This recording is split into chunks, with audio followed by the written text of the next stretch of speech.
বন্ধুরা, সন্ধ্যা কি তাহলে মা হতে চলেছে? বেশ কিছুদিন ধরে সন্ধ্যা মাছ মাংসের গন্ধটা সহ্য করতে পারছে। আকাশ তখন মনে মনে একটা কথাই ভাবে যে একসময় আমি সন্ধ্যার কাছাকাছি এসেছিলাম, তাহলে কি সন্ধ্যা মা হতে চলেছে? আকাশ এই কথাটা ভেবে খুব খুশি হয় এবং সন্ধ্যার জন্য বাজার করতে বাজারে যায়। আকাশ সন্ধ্যার জন্য যে সবজিটা এনেছিল সেটা তাদের এক সপ্তাহের সবজি। সন্ধ্যা তখন সেখানে আসে আর আকাশকে বলে, আচ্ছা আপনি আমাকে দেখে কি মনে করেন, রাক্ষস ভাবেন আমি এত সবজি খেতে পারবো? জ্বালা দিদি তখন আকাশকে বলে, সবই তো হলো, কিন্তু ফ্রিজে এত সবজি তো ধরবে না। তখন আকাশ বলে, এ নাও ব্যাগটা ধরো, আমি একটু আসছি। তখন মাঠান বলে, আবার কোথায় যাচ্ছিস? তখন আকাশ বলে, এই সবজিগুলো রাখতে আর একটা ফ্রিজ কিনতে যাচ্ছি। আকাশের মুখে এমন কথা শুনে আকাশের কাকি বলে, তুই তো দেখছি সন্ধ্যার প্রেমে হাবুডুবু খাচ্ছিস। সন্ধ্যা তখন বলে, এসব করে আমাকে ভোলাতে পারবে না, আর প্রেম নয়, আমি স্মৃতি চাই। অন্যদিকে দেখা যায় তারা শ্বশুরবাড়িতে খুবই কষ্টে দিন কাটাচ্ছে। তারার শাশুড়ি তারাকে দুদিন যাবৎ কিচ্ছু খেতে দেয়নি, কিন্তু তার খুব খিদে পায় আর সে পেটে হাত দিয়ে ভাবতে থাকে যে আমি তো খিদের জ্বালা সহ্য করতে পারবো, কিন্তু তুই তো খিদের জ্বালা সহ্য করতে পারবি না। এটা ভেবেই তারা এদিক ওদিক তাকায় আর কিছু খাবার খুঁজতে থাকে।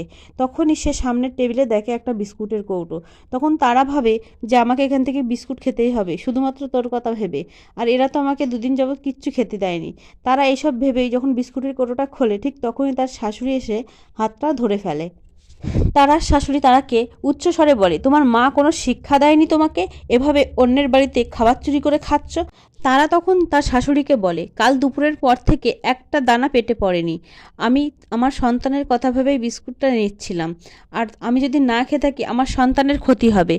তখন তার শাশুড়ি বলে, তোমার ক্ষতি হবে কি ভালো হবে সেটার জন্য তোমাকে আনা হয়নি, তোমাকে আনা হয়েছে আমাদের প্রয়োজন মেটানোর জন্য। তুমি এক্ষুনি যাবে মাঠানের বাড়িতে আর নতুন গাড়ি নিয়ে ফিরবে।